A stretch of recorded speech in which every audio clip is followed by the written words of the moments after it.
Hey everyone, this is Siddharth. इस video में हम एक्सप्लेनेशन देखेंगे एक टॉपिक का जिसका नाम है sources of the Indian constitution. ये टॉपिक काफ़ी इंपॉर्टेंट है आपके एग्जाम पर्सपेक्टिव से। Sources of the Indian constitution explanation शुरू करते हैं। देखो, जो इंडिया का कॉन्स्टिट्यूशन है इसे फ्रेम किया था कॉन्स्टिट्यूएंट असेंबली ने। ये कॉन्स्टिट्यूएंट असेंबली नाम की बॉडी फॉर्म करी गई थी दिसंबर 1946 में, यानी कि इंडिया की इंडिपेंडेंस के करीब 9 महीने पहले। और इस बॉडी का मेन काम था इंडिया के कॉन्स्टिट्यूशन को फ्रेम करना, डेवलप करना, ताकि जब इंडिया को इंडिपेंडेंस मिले तो हमारे पास में एक पॉलिटिकल फ्रेमवर्क या फिर एक सिस्टम हो जिसके आधार पर या फिर जिसके बेसिस पर हम देश को चला सके। पॉलिटिकल फ्रेमवर्क या पॉलिटिकल सिस्टम में आता है ये डिसाइड करना कि कौन कौन सी पोस्ट होंगी, जैसे कि प्रेसिडेंट या प्राइम मिनिस्टर या फिर दोनों। पॉलिटिकल पावर किसके पास होगी, कौन कौन से इंस्टीट्यूशंस होंगे, हर इंस्टीट्यूशन की क्या क्या अथॉरिटीज और रिस्पॉन्सिबिलिटीज होंगी, एक्सेट्रा। ये पूरा बता है पॉलिटिकल फ्रेमवर्क या पॉलिटिकल सेटअप या पॉलिटिकल सिस्टम, और ये फ्रेम होता है कॉन्स्टिट्यूशन के थ्रू। जैसा कि मैंने आपको बताया, 1946 में इस कॉन्स्टिट्यूएंट असेंबली का फॉर्मेशन हुआ और इसने इंडिया के कॉन्स्टिट्यूशन को बनाने का काम शुरू किया। और इस काम को लगे ऑलमोस्ट 3 years, यानी कि 1949 में जाके कॉन्स्टिट्यूशन का फाइनल वर्जन तैयार हुआ। और ये जो फाइनल वर्जन था, इसके कुछ प्रोविजंस को अडॉप्ट और एनफोर्स किया गया नवंबर 26, 1949 को, और बाकी बचे प्रोविजंस को अडॉप्ट किया गया जनवरी 26, 1950 को। अब 1946 से 49 के दौरान कॉन्स्टिट्यूएंट असेंबली कॉन्स्टिट्यूशन को प्रिपेयर कर रही थी, और अपने इस काम को थोड़ा सा आसान करने के लिए कॉन्स्टिट्यूएंट असेंबली ने कई सारी कमेटीज एस्टैब्लिश करी और हर कमेटी को कुछ ना कुछ काम दिया गया। In other words, constituent assembly ने अपने वर्कलोड का कुछ हिस्सा इन कमेटीज में डिस्ट्रीब्यूट कर दिया। और इन कमेटीज में से एक कमेटी थी जिसका नाम था ड्राफ्टिंग कमेटी, जिसको लीड कर रहे थे डॉक्टर BR अम्बेडकर। इस कमेटी का काम था इंडिपेंडेंट इंडिया के कॉन्स्टिट्यूशन को डिजाइन करना, और कॉन्स्टिट्यूशन बनाने के लिए इस ड्राफ्टिंग कमेटी ने कई सारे सोर्सेस को रेफर किया। इन सोर्सेस में जो आइडियाज और प्रोविजंस इस कमेटी को इंडिपेंडेंट इंडिया के लिए अप्रोप्रिएट लगे, उन्हें उठाया गया, बोरो किया गया, थोड़ा मॉडिफाई किया गया इंडियन कंडीशंस के हिसाब से और इंडिपेंडेंट इंडिया के विजन के हिसाब से, और फिर इंडियन कॉन्स्टिट्यूशन में डाला गया। जैसे कि फंडामेंटल राइट्स का आइडिया US कॉन्स्टिट्यूशन से उठाया, इन राइट्स को मॉडिफाई किया गया according to the Indian conditions and the vision of independent India, और फिर इंडियन कॉन्स्टिट्यूशन के पार्ट 3 में डाला गया। अब ये सभी सोर्सेस जिनको रेफर किया गया, इन्हें बेसिकली 2 ग्रुप्स या कैटेगरीज में डिवाइड किया जा सकता है। पहली कैटेगरी में आते हैं वो एक्ट्स जो ब्रिटिश लेकर आए थे इंडिया को गवर्न और एडमिनिस्टर करने के लिए। ये सभी एक्ट्स अंग्रेज 1773 से 1947 तक लेकर आए थे, जैसे कि Indian council act 1909, government of India act 1919, government of India act 1935, etcetera. और इन सब एक्ट्स में से एक एक्ट था जहां से कई सारे आइडियाज और प्रोविजंस उठाए गए थे कॉन्स्टिट्यूशन बनाने के लिए, और ये था गवर्नमेंट ऑफ इंडिया एक्ट 1935। ये तो हो गया पहली तरह के सोर्सेस, जो कि हैं एक्ट्स जिन्हें अंग्रेज लेकर आए थे इंडिया को गवर्न करने के दौरान। जो दूसरी तरह के सोर्सेस हैं जिनको रेफर किया गया था कॉन्स्टिट्यूशन बनाने के लिए, उनमें आते हैं बाकी कंट्रीज के कॉन्स्टिट्यूशंस। जो भी कंट्रीज इंडिपेंडेंट थे उस टाइम में जब हमारा कॉन्स्टिट्यूशन बन रहा था, यानी कि 1946 से 1949 के बीच, इन सभी कंट्रीज के अपने अपने पॉलिटिकल सिस्टम्स थे जो कि इन कंट्रीज के कॉन्स्टिट्यूशंस के थ्रू एस्टैब्लिश हुए थे। कई सारे कंट्रीज के कॉन्स्टिट्यूशंस को भी रेफर किया गया था, और वहां से कई सारे आइडियाज और अरेंजमेंट्स उठाकर इंडियन कॉन्स्टिट्यूशन में डाले गए थे। इस टॉपिक में हम टोटल 10 कंट्रीज के कॉन्स्टिट्यूशंस को देखेंगे कि इनमें से हर कॉन्स्टिट्यूशन से क्या क्या उठाया गया और हमारे कॉन्स्टिट्यूशन में डाला गया। लेकिन इन 10 कॉन्स्टिट्यूशंस से पहले देखते हैं कि गवर्नमेंट ऑफ इंडिया एक्ट 1935 से क्या क्या उठाया गया। इस एक्ट से बेसिकली 6 चीजें उठाई गई और हमारे कॉन्स्टिट्यूशन में डाली गई। इनमें से पहली चीज है फेडरल सिस्टम, यानी कि इंडिया में जो पॉलिटिकल सेटअप होगा वो एक फेडरल सेटअप होगा। फेडरल सेटअप मीन्स 2 लेवल्स पर गवर्नमेंट्स होंगी। एक तो सेंटर के लेवल पर, जिसकी रिस्पॉन्सिबिलिटी और अथॉरिटी पूरे देश पर एक्सटेंड होगी, और दूसरा है स्टेट या प्रोविंस के लेवल पर, यानी कि हर स्टेट की अपनी खुद की गवर्नमेंट, जैसे कि पंजाब स्टेट की गवर्नमेंट या फिर बिहार स्टेट की गवर्नमेंट। ये जो फेडरल सिस्टम है ये ऑपोजिट है यूनिटरी सिस्टम ऑफ गवर्नमेंट का। यूनिटरी सिस्टम में सिर्फ एक ही लेवल पर गवर्नमेंट होती है, यानी कि सेंट्रल गवर्नमेंट। यूनिटरी सिस्टम में जो स्टेट्स या प्रोविंसेस होते हैं उनकी अपनी खुद की कोई स्टेट या प्रोविंशियल गवर्नमेंट नहीं होती, सिर्फ एक ही गवर्नमेंट होती है सेंटर के लेवल पर जो कि पूरे देश को चलाएगी। ये जो यूनिटरी सिस्टम है ये कई कंट्रीज में इम्प्लीमेंट होता है, जैसे कि चाइना में। इंडिया में फेडरल सिस्टम होगा, यानी कि 2 लेवल्स पर गवर्नमेंट्स होंगी, सेंट्रल गवर्नमेंट और स्टेट गवर्नमेंट्स। इस सिस्टम को डुअल पॉलिटी भी बोला जाता है। पहला प्रोविजन जो गवर्नमेंट ऑफ इंडिया एक्ट 1935 से बोरो किया गया वो है फेडरल स्कीम। दूसरी चीज जो गवर्नमेंट ऑफ इंडिया एक्ट 1935 से बोरो करी गई वो थी ऑफिस ऑफ गवर्नर। इंडिया में हर स्टेट में एक इलेक्टेड लीडर होता है जो कि उस स्टेट का चीफ मिनिस्टर होता है। चीफ मिनिस्टर के साथ साथ हर स्टेट का एक गवर्नर भी होता है। स्टेट के एडमिनिस्ट्रेशन से रिलेटेड जो मेन पावर्स हैं वो चीफ मिनिस्टर के पास होती हैं और गवर्नर के पास बहुत ज़्यादा पावर्स नहीं होती, और गवर्नर की पोजीशन मोस्टली एक सेरेमोनियल पोजीशन होती है। इसलिए गवर्नर को स्टेट का नॉमिनल हेड भी बोला जाता है और वहीं चीफ मिनिस्टर को रियल हेड बोला जाता है। गवर्नर का प्रोविजन भी गवर्नमेंट ऑफ इंडिया एक्ट 1935 से बोरो किया गया। तीसरी चीज जो गवर्नमेंट ऑफ इंडिया एक्ट 1935 से उठाई है वो है जुडिशियल सेटअप, यानी कि जो हायरार्किकल सेटअप है हमारी इंडियन जुडिशरी का, जिसमें सबसे बॉटम पर है लोअर कोर्ट्स, उसके ऊपर है हाई कोर्ट्स और सबसे ऊपर है सुप्रीम कोर्ट। ये जो पूरा जुडिशियल सेटअप है ये 1935 एक्ट से बोरो किया गया है। नेक्स्ट है पब्लिक सर्विस कमीशंस, जिनका काम होता है गवर्नमेंट जॉब्स के लिए हायरिंग करना। ये भी गवर्नमेंट ऑफ इंडिया एक्ट 1935 से लिया गया है। इसके बाद है इमरजेंसी प्रोविजंस। हमारे कॉन्स्टिट्यूशन में इमरजेंसी से रिलेटेड प्रोविजंस हैं जिनको एग्जीक्यूट करके सेंट्रल गवर्नमेंट के पास कई ज़्यादा पावर्स आ जाती है। इमरजेंसी प्रोविजंस का यूज़ होता है एक्स्ट्रॉर्डिनरी सर्कमस्टांसेस से डील करने के लिए, जैसे कि नेशनल सिक्योरिटी रिलेटेड थ्रेट्स और financial security related threats. India में टोटल 3 तरह की इमरजेंसीज लग सकती है, नेशनल इमरजेंसी, स्टेट इमरजेंसी जिसको प्रेसिडेंट रूल भी बोला जाता है, और फाइनेंशियल इमरजेंसी। ये इमरजेंसी का provision government of India act 1935 में प्रेजेंट था और वहीं से इसे इंडियन कॉन्स्टिट्यूशन में बोरो किया गया। जो लास्ट चीज इस गवर्नमेंट ऑफ इंडिया एक्ट 1935 से बोरो करी गई वो थी एडमिनिस्ट्रेटिव डिटेल्स। ब्रिटिश गवर्नमेंट ने डे टू डे एडमिनिस्ट्रेशन के लिए एक सेट ऑफ सिस्टम्स बनाए, इंस्टीट्यूशंस बनाए, पोस्ट बनाई एक्सेट्रा। अब ये जो पूरा एडमिनिस्ट्रेशन या गवर्नेंस का सिस्टम था ये ऑलरेडी इंडिया में ब्रिटिश गवर्नमेंट के अंडर ठीक से एस्टैब्लिश हो चुका था। तो कॉन्स्टिट्यूशन मेकर्स ने सोचा कि इस एडमिनिस्ट्रेशन के सिस्टम को फालतू में चेंज करने की ज़रूरत नहीं है, क्योंकि इससे अननेसेसरी डिसरप्शंस होंगी, काम रुकेगा और केओस भी होगा।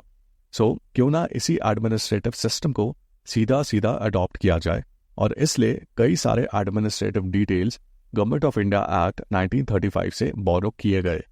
ये थी 6 चीज़ें, 6 प्रोविजंस जो गवर्नमेंट ऑफ इंडिया एक्ट 1935 से इंडियन कॉन्स्टिट्यूशन में बोरो करी गई। Federal scheme, office of governor, judiciary, public service commissions, emergency provisions और एडमिनिस्ट्रेटिव डिटेल्स। अब हम देखते हैं उन 10 कंट्रीज के कॉन्स्टिट्यूशंस जिनको रेफर किया गया इंडियन कॉन्स्टिट्यूशन को फॉर्म करने के लिए। वैसे तो कई सारे कंट्रीज के कॉन्स्टिट्यूशंस को रेफर किया गया था, लेकिन यहाँ पर हम 10 कंट्रीज के कॉन्स्टिट्यूशंस को देखेंगे। इनमें से पहला है ब्रिटिश कॉन्स्टिट्यूशन। ब्रिटिश कॉन्स्टिट्यूशन से टोटल 7 चीज़ें या 7 प्रोविजंस बोरो किए गए हैं, जिनमें से पहला है पार्लियामेंट्री फॉर्म ऑफ गवर्नमेंट। देखो, जो गवर्नमेंट होती है इसके टोटल 3 ऑर्गन्स होते हैं, जुडिशरी, लेजिस्लेचर और एग्जीक्यूटिव। जुडिशरी कोर्ट्स हो गए जिनका काम है डिस्प्यूट्स को हैंडल करना, साथ ही साथ ये मेक श्योर करना कि कॉन्स्टिट्यूशन के प्रोविजंस वायलेट ना हो। लेजिस्लेचर हो गया पार्लियामेंट जिसका काम है लॉज बनाना, और एग्जीक्यूटिव में आते हैं काउंसिल ऑफ मिनिस्टर्स, यानी कि सरकार में जितने भी मिनिस्टर्स हैं। इनका काम है लेजिस्लेचर के बनाए हुए लॉज को इम्प्लीमेंट करना और साथ में डे टू डे एडमिनिस्ट्रेशन भी हैंडल करना। अब ये जो 2 ऑर्गन्स हैं, लेजिस्लेचर और एग्जीक्यूटिव, इन दोनों के बीच में किस तरह के रिलेशंस हो सकते हैं? इन दोनों ऑर्गन्स के बीच बेसिकली 2 तरह के रिलेशंस हो सकते हैं। पहला तो ये कि दोनों अपना अपना काम देखें और एक दूसरे के काम में दखल ना दे। लेजिस्लेचर अपने लॉज बनाए और एग्जीक्यूटिव उन लॉज को इम्प्लीमेंट करे। इसको बोलते हैं सेपरेशन ऑफ पावर का प्रिंसिपल। लेजिस्लेटिव ऑर्गन का अपना खुद का पावर्स हो, अपनी खुद की रिस्पॉन्सिबिलिटीज हो और अपना अलग काम करने का दायरा या स्फीयर ऑफ वर्क हो, और वहीं एग्जीक्यूटिव के पास अपनी खुद की पावर्स, रिस्पॉन्सिबिलिटीज और काम करने का दायरा हो। यहाँ लेजिस्लेचर एग्जीक्यूटिव पर डिपेंड नहीं होती और ना ही एग्जीक्यूटिव ऑर्गन लेजिस्लेचर पर डिपेंड होती है। दोनों की पावर्स वेल डिफाइंड है और दोनों अपना अपना काम करते हैं। ये स्ट्रिक्ट सेपरेशन ऑफ पावर्स का सिस्टम या प्रिंसिपल फॉलो किया जाता है प्रेसिडेंशियल फॉर्म ऑफ गवर्नमेंट में। Presidential form of government USA में फॉलो किया जाता है। प्रेसिडेंशियल फॉर्म ऑफ गवर्नमेंट के अलावा जो दूसरी तरह की गवर्नमेंट है वो है parliamentary form of government. Parliamentary form of government में लेजिस्लेटिव ऑर्गन और एग्जीक्यूटिव ऑर्गन के बीच स्ट्रिक्ट सेपरेशन ऑफ पावर नहीं होता। इन दोनों ऑर्गन्स के बीच में जो रिलेशन है वो कोऑपरेशन और कोऑर्डिनेशन का है। In fact parliamentary form of government में एग्जीक्यूटिव ऑर्गन के लोग लेजिस्लेटिव ऑर्गन का पार्ट होते हैं। यानी कि सपोज इंडिया में पार्लियामेंट्री सिस्टम ऑफ गवर्नमेंट है तो इंडिया की जो सेंट्रल गवर्नमेंट के मिनिस्टर्स हैं जो कि मिलकर एग्जीक्यूटिव ऑर्गन बनाएंगे वो सभी पार्लियामेंट या लेजिस्लेटिव ऑर्गन के मेंबर्स हैं। जैसे कि पीएम मोदी या होम मिनिस्टर अमित शाह, ये सभी पार्लियामेंट के मेंबर्स हैं। In other words parliamentary form of government में जो पार्लियामेंट के मेंबर्स होते हैं उनमें से कुछ मेंबर्स मिलकर एग्जीक्यूटिव बनाते हैं। और क्योंकि एग्जीक्यूटिव ऑर्गन लेजिस्लेचर से ही निकलकर बना है इसलिए जो एग्जीक्यूटिव ऑर्गन होता है उसकी कलेक्टिव रिस्पॉन्सिबिलिटी होती है towards the legislature. In other words executive के जो एक्शंस होते हैं एडमिनिस्ट्रेशन से रिलेटेड या फिर लॉस के इम्प्लीमेंटेशन से रिलेटेड, इनके ऊपर लेजिस्लेचर में या पार्लियामेंट में सवाल उठाए जा सकते हैं और एग्जीक्यूटिव ऑर्गन के जो मिनिस्टर्स हैं इनको इन सवालों का जवाब देना पड़ेगा, इन सवालों को फेस करना पड़ेगा। सो पार्लियामेंट्री फॉर्म ऑफ गवर्नमेंट में 3 मेन चीजें हैं। पहली की एग्जीक्यूटिव ऑर्गन के लोग लेजिस्लेटिव ऑर्गन का पार्ट होते हैं। सेकेंड इज लेजिस्लेटिव और एग्जीक्यूटिव ऑर्गन्स कोऑपरेशन और कोऑर्डिनेशन के साथ काम करते हैं। एंड थर्ड इज कि एग्जीक्यूटिव की कलेक्टिव रिस्पॉन्सिबिलिटी होती है टुवर्ड्स द लेजिस्लेचर। सो ये ब्रीफ में मैंने आपको बताया पार्लियामेंट्री सिस्टम ऑफ गवर्नेंस, और ये सिस्टम ब्रिटेन में फॉलो किया जाता है और इंडिया ने ये पार्लियामेंट्री सिस्टम ब्रिटिश कॉन्स्टिट्यूशन से बोरो किया। इसके बाद दूसरी चीज जो ब्रिटिश कॉन्स्टिट्यूशन से इंडिया ने बोरो करी वो है rule of law. Rule of law एक कंसेप्ट है जो कि एवी डाइसी ने दिया था। रूल ऑफ लॉ के कंसेप्ट के अकॉर्डिंग जो कॉन्स्टिट्यूशन और सभी लॉज हैं एक देश के वो सबसे सुप्रीम है, इनसे ऊपर कुछ नहीं होगा। इन अदर वर्ड्स पूरे देश में सभी लोगों को लॉस को फॉलो करना पड़ेगा, चाहे वो देश के एक नॉर्मल सिटीजन हो या फिर देश का प्राइम मिनिस्टर या प्रेसिडेंट ही क्यों ना हो। कोई भी खुद को लॉस और कॉन्स्टिट्यूशन से ऊपर नहीं मान सकता। So rule of law means supremacy of laws या फिर सुप्रीमेसी ऑफ कॉन्स्टिट्यूशन। साथ ही साथ रूल ऑफ लॉ ये भी बोलता है कि जो लॉज हैं वो सभी के लिए इक्वल होंगे, सभी पर इक्वली अप्लाई होंगे, चाहे वो अमीर हो या गरीब हो, हिंदूज हो या मुस्लिम हो, it will apply equally to everyone. ये एक बहुत ही ब्रीफ और सिंपल एक्सप्लेनेशन है रूल ऑफ लॉ का। इसको डिटेल में मैं अलग वीडियो में कवर करूंगा। नेक्स्ट थिंग जो ब्रिटिश कॉन्स्टिट्यूशन से बोरो करी गई है वो है लेजिस्लेटिव प्रोसीजर्स। देखो जो लेजिस्लेटिव ऑर्गन होता है उसका काम होता है लॉज बनाना, लेकिन लेजिस्लेटिव ऑर्गन में लॉज कैसे बनते हैं? लेजिस्लेचर में पहले एक बिल इंट्रोड्यूस होता है जो कि लेजिस्लेचर से विद और विदाउट मॉडिफिकेशंस पास किया जाता है और उसके बाद इस बिल को गवर्नर या प्रेसिडेंट का अप्रूवल मिलता है। अगर ये बिल स्टेट लेजिस्लेचर में पास हुआ है तो गवर्नर का अप्रूवल चाहिए, और अगर सेंट्रल लेजिस्लेचर या पार्लियामेंट में पास हुआ है तो प्रेसिडेंट का अप्रूवल चाहिए। अप्रूवल मिलने के बाद ये बिल जाके लॉ बनता है। लेकिन लेजिस्लेचर में इंट्रोडक्शन से लेकर पास होने तक एक बिल कई सारे स्टेप्स से गुजरता है, जैसे कि बिल के ऊपर डिस्कशंस होना, पार्लियामेंट्री कमेटीज को बिल रेफर करना, फिर कमेटीज की रिकमेंडेशंस कंसिडर करना एक्सेट्रा। इन सभी स्टेप्स को सिस्टमैटिकली इंप्लीमेंट करने के लिए प्रॉपर लेजिस्लेटिव प्रोसीजर्स बने हुए हैं। इन सेट ऑफ लेजिस्लेटिव प्रोसीजर्स को फॉलो किया जाता है ताकि लेजिस्लेटिव ऑर्गन ठीक से और सिस्टमैटिकली फंक्शन कर पाए। ये जो सेट ऑफ लेजिस्लेटिव प्रोसीजर्स हैं जिनके बेसिस पर इंडिया में सेंट्रल लेजिस्लेचर या फिर पार्लियामेंट और स्टेट लेजिस्लेचर काम करती है, ये लेजिस्लेटिव प्रोसीजर्स हमारी कॉन्स्टिट्यूएंट असेंबली ने ब्रिटिश कॉन्स्टिट्यूशन से बोरो किए हैं। लेजिस्लेटिव प्रोसीजर्स के बाद जो चौथी चीज ब्रिटिश कॉन्स्टिट्यूशन से बोरो करी गई वो है सिंगल सिटीजनशिप का कंसेप्ट। देखो हम जो इंडियंस हैं we are citizens of India. कभी आपने ये सुना है किसी को बोलते हुए कि I am a citizen of Punjab और I am a citizen of Haryana और a citizen of Maharashtra? I am sure आपने नहीं सुना होगा। क्योंकि हमारी जो सिटीजनशिप है वो सिर्फ इंडिया की सिटीजनशिप है, किसी स्टेट या सिटी की सिटीजनशिप नहीं है। इन अदर वर्ड्स, हमारे यहाँ सिंगल सिटीजनशिप का कंसेप्ट है। सिंगल सिटीजनशिप के अलावा कई देशों में डुअल सिटीजनशिप का कंसेप्ट भी होता है।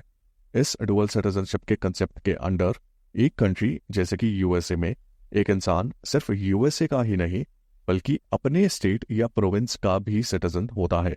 जैसे कि यूएसए के शहर लॉस एंजलिस में एक इंसान पैदा हुआ और वहीं पला बड़ा है, तो वो यूएसए का सिटीजन है, और साथ में कैलिफोर्निया स्टेट का, जहां लॉस एंजलिस आता है, उसका भी सिटीजन है।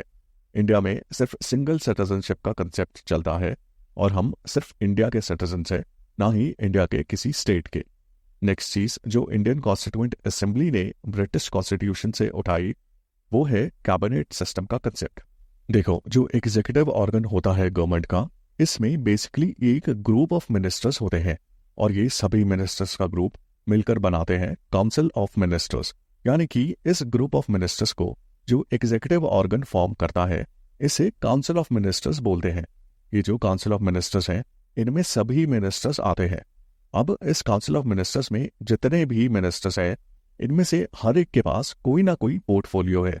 जैसे कि एक मिनिस्टर के पास हेल्थ मिनिस्ट्री है, दूसरे के पास डिफेंस मिनिस्ट्री है, एक्सेट्रा। अब इस पूरी काउंसिल ऑफ मिनिस्टर्स में से कुछ इंपॉर्टेंट मिनिस्टर्स होते हैं। ये ऐसे मिनिस्टर्स हैं जिनके पास इंपॉर्टेंट पोर्टफोलियोज हैं। ये सब इंपॉर्टेंट मिनिस्टर्स पार्ट होते हैं एक छोटे ग्रुप या बॉडी का जिसे कैबिनेट बोलते हैं। सो काउंसिल ऑफ मिनिस्टर्स में सभी मिनिस्टर्स आते हैं और कैबिनेट में इन सभी मिनिस्टर्स में से कुछ इंपॉर्टेंट मिनिस्टर्स आते हैं। ये कैबिनेट नाम की बॉडी सभी इंपॉर्टेंट डिसीजंस लेती है और मेजर पॉलिसीज को फॉर्म करती है।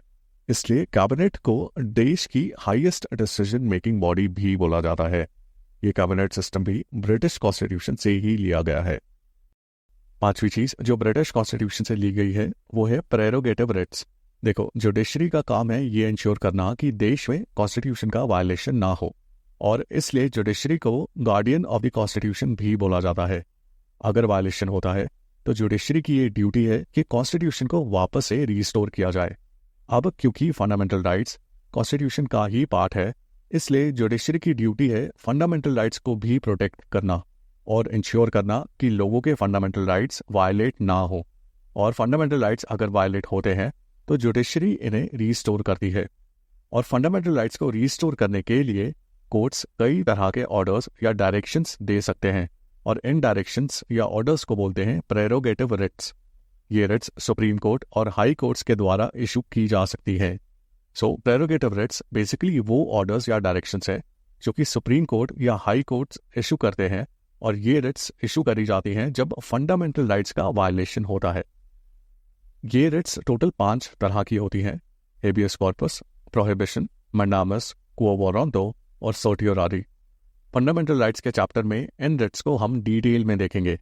छठी चीज जो ब्रिटिश कॉन्स्टिट्यूशन से बोरो करी गई है वो है पार्लियामेंट्री प्रिविलेजेस। पार्लियामेंट्री प्रिविलेजेस एक सेट ऑफ प्रिविलेजेस है जो लेजिस्लेटिव ऑर्गन के मेंबर्स को दी जाती हैं। इन सेट ऑफ प्रिविलेजेस में कुछ स्पेशल राइट्स, इम्यूनिटीज और एग्जेम्पशंस आती हैं, और ये प्रिविलेजेस दी जाती हैं ताकि जो लेजिस्लेचर के मेंबर्स हैं ये अपना काम बिना किसी इंटरफेरेंस, प्रेशर या इंटिमिडेशन से कर सके।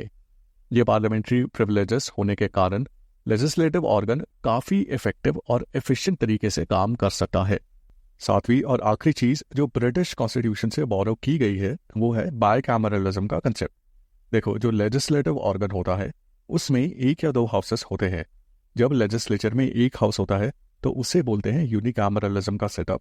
लेकिन जब कोई लेजिस्लेचर 2 हाउसेस में डिवाइडेड होता है उसे बोलते हैं बायकैमरलिज्म का सेटअप। इंडिया के सेंट्रल लेजिस्लेचर यानी कि पार्लियामेंट में बायकैमरलिज्म का सेटअप एस्टैब्लिश्ड है क्योंकि पार्लियामेंट में 2 हाउसेस हैं, लोकसभा या लोअर हाउस और राज्यसभा या अपर हाउस। और जो स्टेट लेवल पर लेजिस्लेचर है इंडिया में, यहाँ कुछ स्टेट्स में यूनिकैमरलिज्म है, यानी कि एक ही हाउस है जो कि है स्टेट लेजिस्लेटिव असेंबली। और कई स्टेट्स जैसे कि उत्तर प्रदेश के लेजिस्लेचर में बायकैमरलिज्म फॉलो होता है, यानी कि 2 हाउसेस हैं जो कि हैं स्टेट लेजिस्लेटिव असेंबली और स्टेट लेजिस्लेटिव काउंसिल। सो ये 7 चीज़ें हैं, 7 प्रोविजंस हैं जो इंडिया की कॉन्स्टिट्यूएंट असेंबली ने ब्रिटिश कॉन्स्टिट्यूशन से बोरो करे हैं। Parliamentary form of government, rule of law, legislative procedures, single citizenship, cabinet system, prerogative rights, parliamentary privileges और बाइकैमरलिज्म। ब्रिटिश कॉन्स्टिट्यूशन के बाद नेक्स्ट सोर्स देखते हैं जो कि है यूएस कॉन्स्टिट्यूशन। यूएस के कॉन्स्टिट्यूशन से 6 फीचर्स इंडियन कॉन्स्टिट्यूशन में बोरो किए गए हैं। इनमें से पहला फीचर्स है फंडामेंटल राइट्स। फंडामेंटल राइट्स के कंसेप्ट में हर इंसान को एक बेसिक सेट ऑफ राइट्स दिए जाते हैं और ये राइट्स यूजुअली इक्वालिटी और फ्रीडम जैसी इंपॉर्टेंट वैल्यू से डील करते हैं। सो ये राइट्स एक बेसिक स्टैंडर्ड ऑफ लिविंग के लिए बहुत ज़रूरी हैं और इसलिए ये राइट्स बहुत इंपॉर्टेंट होते हैं। इनफैक्ट फंडामेंटल राइट्स इतने इंपॉर्टेंट होते हैं कि इन्हें किसी लॉ के थ्रू नहीं बल्कि कॉन्स्टिट्यूशन के थ्रू ही एनफोर्स किया जाता है। यानी कि ये राइट्स देश के कॉन्स्टिट्यूशन में ही प्रेजेंट है, देश के कॉन्स्टिट्यूशन में ही मेंशन्ड है। और क्योंकि ये राइट्स कॉन्स्टिट्यूशन में ही मेंशन्ड होते हैं इसलिए इन राइट्स को वायलेट करने का मतलब है कॉन्स्टिट्यूशन को ही वायलेट करना, जो कि एक फंक्शनिंग डेमोक्रेसी में नहीं किया जा सकता है। सो कल को अगर गवर्नमेंट सिटीजन्स के फंडामेंटल राइट्स को वायलेट करना चाहे तो वो नहीं कर सकती, क्योंकि गवर्नमेंट का ऐसा कोई भी एक्शन जिससे सिटीजन्स के फंडामेंटल राइट्स वायलेट हो इसे जुडिशरी के द्वारा अनकॉन्स्टिट्यूशनल डिक्लेयर कर दिया जाएगा। सो गवर्नमेंट का जो लेजिस्लेटिव ऑर्गन है वो कल को कोई ऐसा लॉ नहीं बना सकता जिससे सिटीजन्स के फंडामेंटल राइट्स वायलेट हो, और दूसरी तरफ गवर्नमेंट का एग्जीक्यूटिव ऑर्गन कोई ऐसी पॉलिसी नहीं ला सकता या फिर कोई ऐसा डिसीजन या एक्शन नहीं ले सकता जिससे ये फंडामेंटल राइट्स वायलेट हो।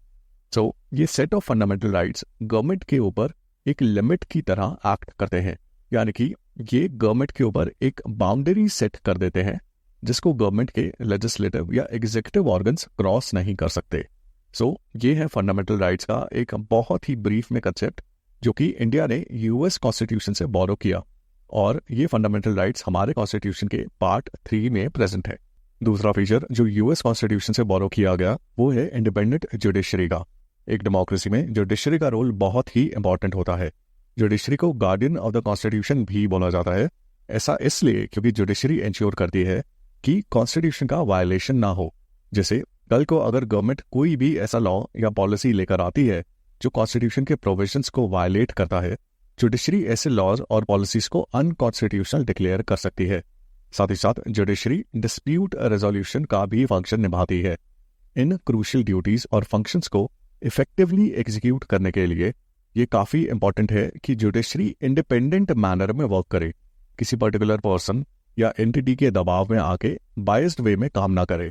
इसलिए अनबायस्ड मैनर में जस्टिस डिलीवर करने के लिए एक इंडिपेंडेंट जुडिशरी का होना बहुत इंपॉर्टेंट है।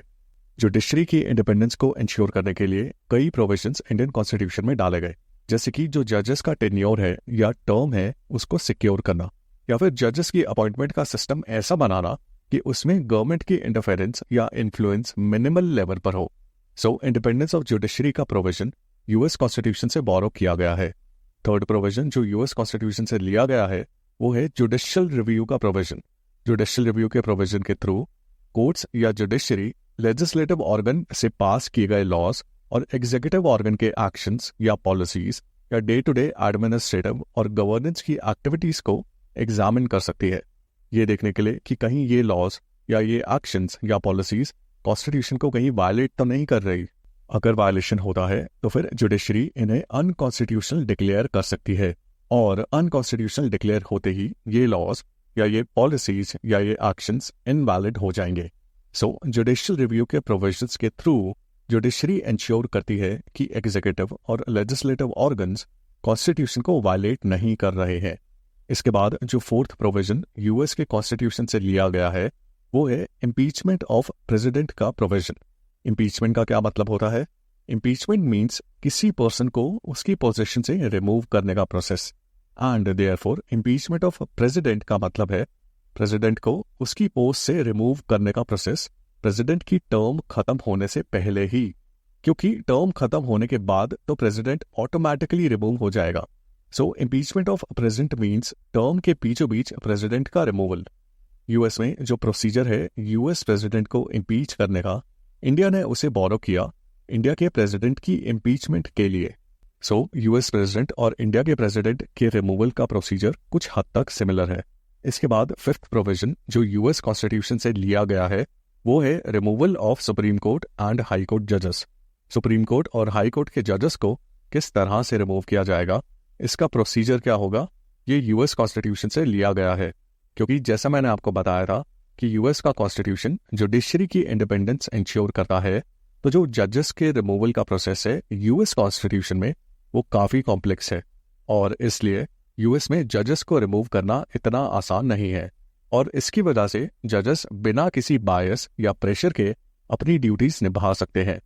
अब क्योंकि इंडियन कॉन्स्टिट्यूशन भी जुडिशरी की इंडिपेंडेंस को इंश्योर करता है, इसलिए कॉन्स्टिट्यूशन मेकर्स ने जजेस के रिमूवल का प्रोसेस यूएस के कॉन्स्टिट्यूशन से ही बोरो कर लिया। इसके बाद sixth and the last provision जो इंडिया के कॉन्स्टिट्यूशन मेकर्स ने यूएस कॉन्स्टिट्यूशन से बोरो किया है, वो है post of vice president. US में जो मेन पोस्ट होती है वो तो प्रेसिडेंट की होती है, और यूएस का प्रेसिडेंट देश का हेड ऑफ स्टेट होता है, लेकिन यूएस प्रेसिडेंट का एक डेप्यूटी भी होता है और वो होता है वाइस प्रेसिडेंट। इंडिया के केस में प्रेसिडेंट और प्राइम मिनिस्टर दोनों होते हैं। प्रेसिडेंट हेड ऑफ स्टेट होता है और prime minister head of government होता है, लेकिन साथ में यूएस की तरह वाइस प्रेसिडेंट की पोस्ट भी होती है इंडिया में।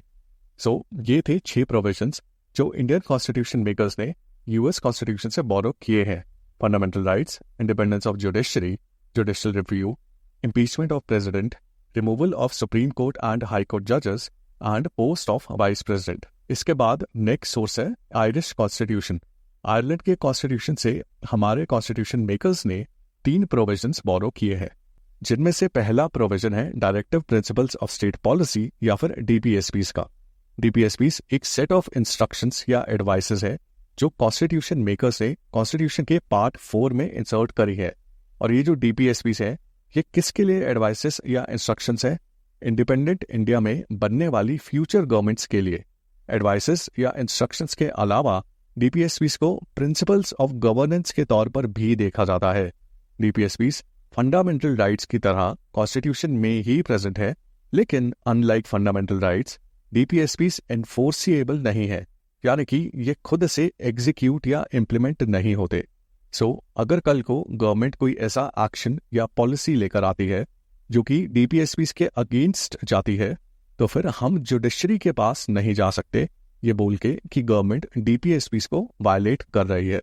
हाँ, अगर गवर्नमेंट फंडामेंटल राइट्स वायलेट करती है तो हम कोर्ट्स में जा सकते हैं क्योंकि फंडामेंटल राइट्स एनफोर्सिएबल है, लेकिन डीपीएसपीज के वायलेशन पर हम कोर्ट्स में इनको रिस्टोर करवाने नहीं जा सकते क्योंकि डीपीएसपीज एनफोर्सिएबल नहीं है। डीपीएसपीज सिर्फ फ्यूचर गवर्नमेंट्स के लिए एडवाइसेस या प्रिंसिपल्स ऑफ गवर्नेंस की तरह ही काम करते हैं और इनको एनफोर्स या इम्प्लीमेंट करना मैंडेटरी नहीं है। लेकिन अगर गवर्नमेंट डीपीएसपीज को इम्प्लीमेंट करना चाहती है तो लॉज बनाकर इनको इम्प्लीमेंट किया जा सकता है। जैसे कि एक डीपीएसपी है जिसमें कॉटेज इंडस्ट्रीज के प्रमोशन की बात करी गई है। गवर्नमेंट इस डीपीएसपी को इम्प्लीमेंट कर सकती है एक लॉ लाके जिसमें कॉटेज इंडस्ट्री ओपन करने के लिए इंसेंटिव्स प्रोवाइडेड हो, जिससे कॉटेज इंडस्ट्रीज का प्रमोशन हो, और ऐसे इस डीपीएसपी को प्रमोट किया जा सकता है, एग्जीक्यूट किया जा सकता है। दूसरा जो प्रोविजन है आयरिश कॉन्स्टिट्यूशन से जो लिया गया है वो है nomination of members to the Rajya Sabha. Rajya Sabha जो कि सेंट्रल लेजिस्लेचर या पार्लियामेंट का अपर हाउस है, इसमें टोटल 250 मेंबर्स हैं, जिनमें से 238 इलेक्ट होते हैं, यानी कि इलेक्शन जीत कर आते हैं, और 12 मेंबर्स नॉमिनेट होते हैं। इन 12 मेंबर्स को नॉमिनेट करते हैं प्रेसिडेंट ऑफ इंडिया। और ये जो 12 राज्यसभा मेंबर्स के नॉमिनेशन का प्रोविजन है ये आयरिश कॉन्स्टिट्यूशन से लिया गया है। तीसरा प्रोविजन जो आयरिश कॉन्स्टिट्यूशन से लिया गया है वो है method of election of president.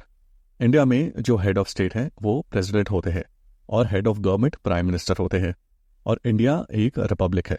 Republic का मतलब है कि जो देश का हेड ऑफ स्टेट होगा वो इलेक्टेड होगा, यानी कि इलेक्शन के थ्रू चुना जाएगा। ये रिपब्लिक का सिस्टम डिफरेंट है मोनार्की के सिस्टम से, जो कि इंग्लैंड में और कई देशों में प्रेवलेंट है। मोनार्की के सिस्टम में जो हेड ऑफ स्टेट होता है वो हेरिडिटी के बेसिस पर चुना जाता है, यानी कि आज जो किंग या प्रेसिडेंट है उनका फ्यूचर में सक्सेसर उनका बेटा ही होगा। पावर सीधा सीधा बेटे को ट्रांसफर कर दी जाएगी। मोनार्की में कोई इलेक्शंस नहीं होते हैं, हेरिडिटी के बेसिस पर पावर का ट्रांसफर होता है। जो हमारा हेड ऑफ स्टेट होता है जो कि प्रेसिडेंट ऑफ इंडिया है वो इलेक्टेड होता है।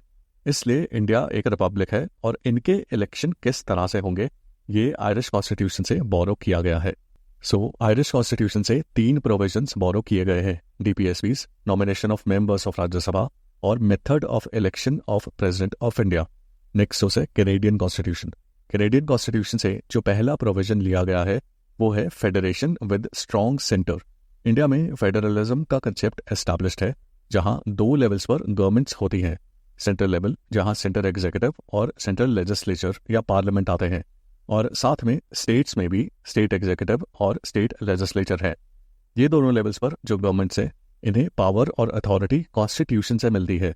वैसे तो फेडरल सिस्टम में सेंटर और स्टेट गवर्नमेंट्स के पास जो पावर्स है वो बैलेंस्ड होती हैं, यानी कि सेंटर और स्टेट्स में कोई बहुत ज़्यादा स्ट्रांग या बहुत ज़्यादा वीक नहीं होता, दोनों के पास अच्छी खासी पावर होती है।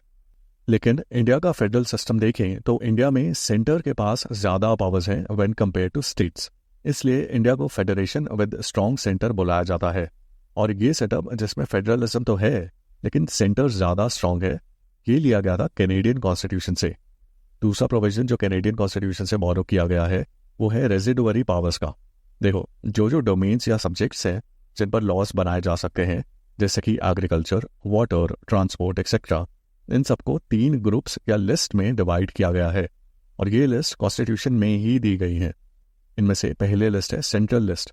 इसमें वो सब्जेक्ट्स आते हैं जिनके ऊपर सेंट्रल गवर्नमेंट का पूरा कंट्रोल है और सेंट्रल गवर्नमेंट ही इनके ऊपर लॉज बना सकती है और एक्शन ले सकती है। इनमें एटॉमिक एनर्जी और डिफेंस जैसे सब्जेक्ट्स आते हैं। स्टेट लेजिस्लेचर इन सब्जेक्ट्स के ऊपर लॉज नहीं बना सकता। सेकेंड लिस्ट है स्टेट लिस्ट। इसमें वो सब्जेक्ट्स आते हैं जिन पर सिर्फ स्टेट लेजिस्लेचर ही लॉज बना सकता है और एक्शन ले सकता है, जैसे कि पुलिस। इस लिस्ट के सब्जेक्ट्स पर in most of the cases central government का कंट्रोल नहीं होता। और तीसरी लिस्ट है कॉन्करेंट लिस्ट।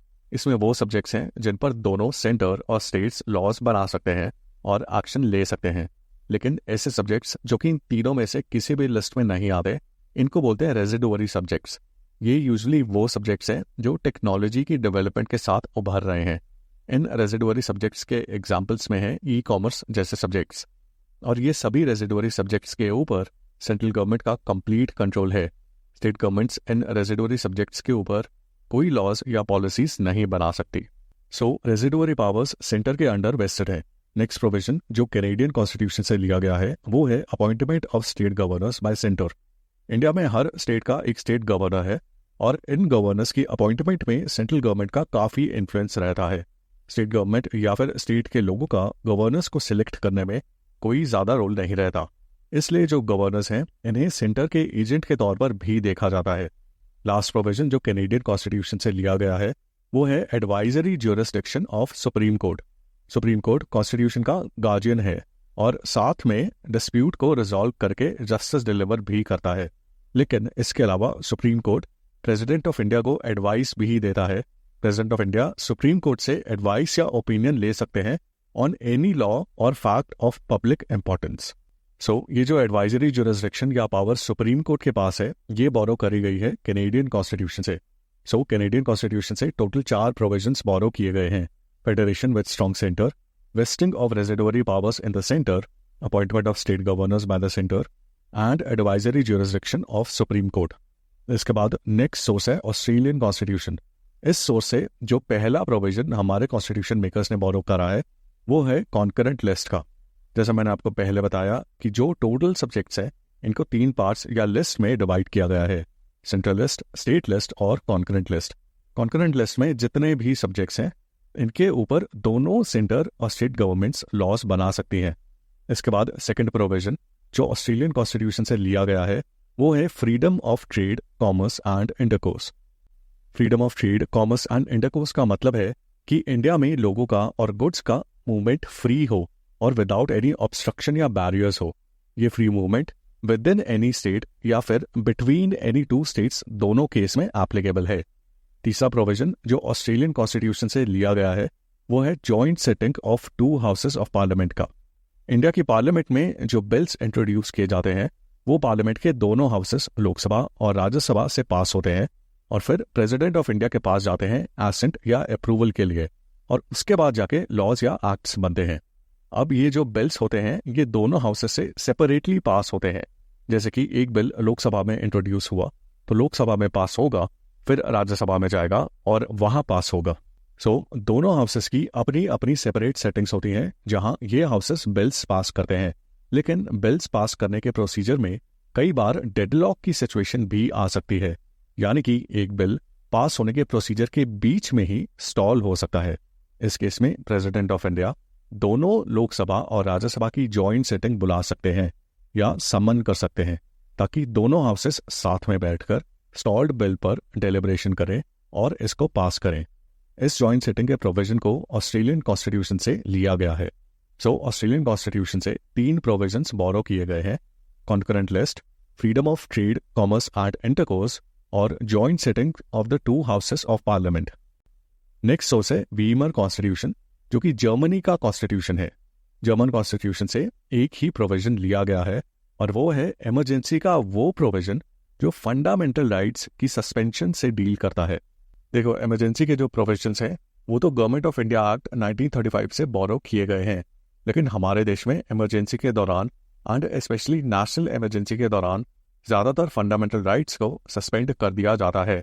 और ये जो स्पेसिफिक स्टेप है फंडामेंटल राइट्स के सस्पेंशन का, ये लिया गया है जर्मनी के वीमर कॉन्स्टिट्यूशन से। सो ऑल्दो इमरजेंसी का आइडिया बोरो किया गया है गवर्नमेंट ऑफ इंडिया एक्ट 1935 से, इमरजेंसी में फंडामेंटल राइट्स के सस्पेंशन का आइडिया बोरो किया गया है जर्मन कॉन्स्टिट्यूशन से। नेक्स्ट सोर्स है फ्रेंच कॉन्स्टिट्यूशन। फ्रेंच कॉन्स्टिट्यूशन से जो पहला प्रोविजन लिया गया है वो है the idea of Republic. Republic का कॉन्सेप्ट दोबारा ब्रीफ में मैं आपको बता देता हूँ। देखो, मेजॉरिटी ऑफ द कंट्रीज में 2 तरह के सिस्टम्स फॉलो किए जाते हैं ऑन द बेसिस ऑफ कि कंट्री का जो लीडर या हेड होगा उसको चूज करने का प्रोसेस क्या होगा। इसमें पहली तरह का सिस्टम है रिपब्लिक, जिसमें एक कंट्री का जो हेड है उसे उस कंट्री के लोगों ने ही इलेक्ट किया है, यानी कि head of the state is elected. ये इलेक्शन डायरेक्ट भी हो सकता है, जैसे कि यूएसए के केस में जो यूएस प्रेसिडेंट है, जो कि यूएस का हेड ऑफ द स्टेट है, इन्हें यूएसए के लोग इलेक्ट करते हैं प्रेसिडेंशियल इलेक्शन में अपना वोट डाल के। और ये इलेक्शन इनडायरेक्ट भी हो सकते हैं, जैसे कि इंडिया के केस में होता है, जहां इंडिया का हेड ऑफ द स्टेट यानी कि इंडियन प्रेसिडेंट का इलेक्शन में आम जनता तो नहीं बल्कि एमपीज और एमएलएज वोट करते हैं। सो ये तो है रिपब्लिक का सिस्टम, जहां head of the state directly या इनडायरेक्टली इलेक्टेड होते हैं। जो दूसरा सिस्टम है वो है मोनार्की का। मोनार्की में हेड ऑफ द स्टेट की पोजीशन हेरेडिटरी होती है, यानी कि आज जो राजा है कल उसका बेटा राजा बनेगा। ये सिस्टम इंग्लैंड में फॉलो किया जाता है। So India will be a republic. ये आइडिया फ्रेंच कॉन्स्टिट्यूशन से बोरो किया गया था। रिपब्लिक के आइडिया के अलावा 3 वैल्यूज या आइडियाज और हैं जो फ्रेंच कॉन्स्टिट्यूशन से बोरो किए गए थे, और वो है ideas of liberty, equality and fraternity. Liberty means freedom, equality तो आपको पता ही है, और फ्रेटर्निटी मीन्स ब्रदरहुड। इन तीनों आइडियाज ने फ्रांस में पॉपुलैरिटी गेन करी थी फ्रेंच रेवोल्यूशन के दौरान।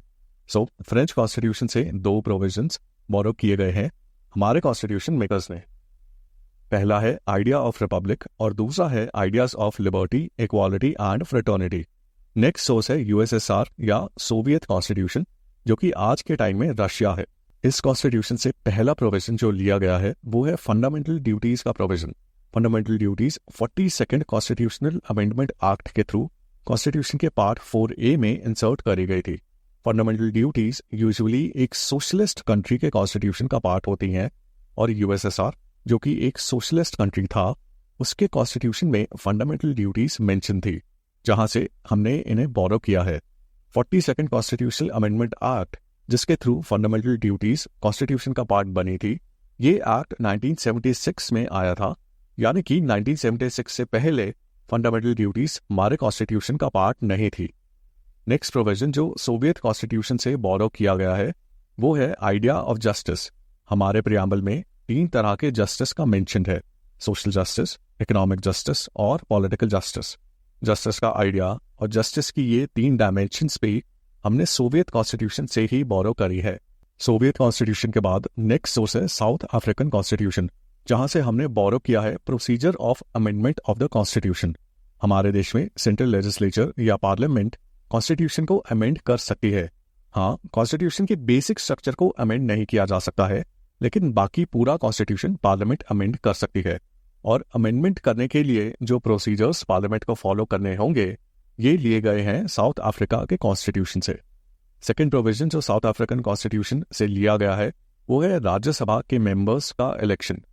राज्यसभा में 250 मेंबर्स हैं, जिनमें से 12 मेंबर्स को प्रेसिडेंट नॉमिनेट करते हैं और बाकी बचे 238 मेंबर्स इलेक्ट होते हैं।